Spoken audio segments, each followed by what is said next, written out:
ಪ್ಯಾಚರ್ಕ್ನು ಸಹಿ ಆಗಿಲ್ಲ. ಆ ರೋಡ್ ದುರಸ್ತಿ ಆಗಬೇಕು. ಅಲ್ಲಿ ಶಾಲೆಗಳು ಅದಾವ. ಜಯ ಸ್ಕೂಲ್ ಐತಿ, ಲೋಕಾಪುರ ಶಾಲೆ ಐತಿ. ಅಲ್ಲಿ ಬಹಳಷ್ಟು ಶಾಲಾ ಮಕ್ಕಳುಗಳು ಹೋಗೋದ್ರಿಂದ, ಪಾಲಕರು ಹೋಗೋದ್ರಿಂದ, ವಕೀಲರು ಹೋಗೋದ್ರಿಂದ, ಬಹಳಷ್ಟು ಜನರಲ್ಲಿ ಆ ರಸ್ತೆಯಿಂದ ಹಾದಾಡುವುದರಿಂದ ಅದು ಐವಿ ರೋಡ್ ಅದು ಆ ರಸ್ತೆಯು ದೊಡ್ಡದಾಗಬೇಕು. ಲೋಕಾಪುರ ಶಾಲೆ ದಾಟುವ ತನಕ ಆ ಏನು ರೋಡ್ ಎಷ್ಟು ಹದಗೆಟ್ಟೈತಿ. ಅಲ್ಲೇ ಸಮೀಪ ಕೋರ್ಟ್ ಐತಿ. ಆದ್ರೂ ರಸ್ತೆ ಕಡೆ ಯಾವ ಸಂಬಂಧಪಟ್ಟ ಅಧಿಕಾರಿಗಳು ಗಮನ ಹರಿಸಂಗಿಲ್ಲ.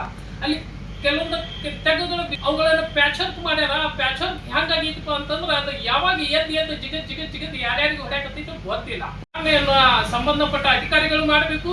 ಅಥಣಿಯ ಶಾಸಕರು ಇದರ ಬಗ್ಗೆ ಹೆಚ್ಚಿನ ಗಮನ ಕೊಟ್ಟು ಆ ರಸ್ತೆ ಸುಧಾರಣೆಯನ್ನು ಮಾಡ್ಬೇಕಂತ ಹೇಳಿ ಈ ಮೂಲಕ ತಮ್ಮಲ್ಲಿ ವಿನಂತಿಸಿಕೊಳ್ಳುತ್ತೇನೆ.